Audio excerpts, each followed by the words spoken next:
Guys, welcome back to Suji Saroma. మన ఛానల్లో long videos upload చేయక చాలా డేస్ అవుతుంది కదా.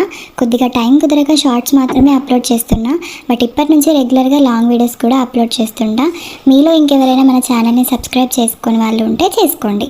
సో ఇక్కడ మన రెసిపీ వచ్చేసి డ్రై ప్రాన్స్ టమాటో కర్రీ. ఎంతమందికి ఇష్టం ఉండదు చెప్పండి.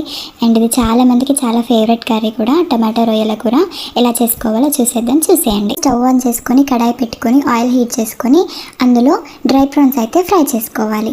ఇలా లైట్ గోల్డెన్ కలర్ వరకు ఫ్రై చేసుకుంటూ అవి ఫ్రై అయ్యాక పక్కన బౌల్లో తీసుకొని పెట్టుకోవాలి. ఇప్పుడు పక్కన ఆనియన్స్, పచ్చిమిర్చి, టమాటో పీసెస్ కట్ చేసుకొని పెట్టుకోవాలి. ఇప్పుడు అదే కడాయిలో ఆయిల్ వేసి అందులో పచ్చిమిర్చి అవి కాస్త గోలాక అందులోనే ఆనియన్స్ కూడా వేసి ఫ్రై చేసుకోవాలి.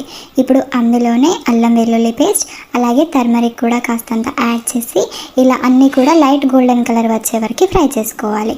ఇప్పుడు అందులోనే మనం ముందుగా కట్ చేసి పెట్టుకున్నటువంటి టమాటో పీసెస్ని కూడా యాడ్ చేసుకుంటూ ఇలా మంచిగా కుక్ అయ్యేంత వరకు కుక్ చేసుకోవాలి. త్వరగా కుక్ అవ్వడానికి నేను ఇందులో 1 టేబుల్ స్పూన్ సాల్ట్ కూడా యాడ్ చేస్తున్నా.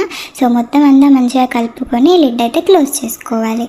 ఒక 10 to 15 మినిట్స్ తర్వాత ఓపెన్ చేశాక టమాటా అయితే చక్కగా కుక్ అయిపోయి మనకు కనిపిస్తుంది.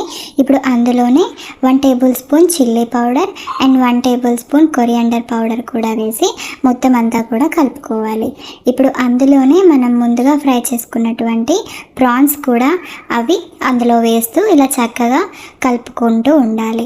సో ఇక్కడ ప్రాన్స్ విరిగిపోయే ఛాన్స్ ఉంది. సో మెల్లిగా కలుపుకుంటూ లాస్ట్లో కొరియాండర్ లీవ్స్ అయితే వేసి ఇలా ఒకసారి కలుపుకుంటే మన ప్రాన్స్ కర్రీ అయితే రెడీ అయిపోతుంది. చక్కగా వేడి వేడి అన్నంలో మంచిగా ఈ టమాటో ప్రాన్స్ కర్రీ వేసుకొని తింటే ఉంటుంది, చాలా టేస్టీగా ఉంటుంది. సో మీరు కూడా ట్రై చేయండి డెఫినెట్గా. And hope you like it. Please subscribe my channel and like and share please. Thank you for watching.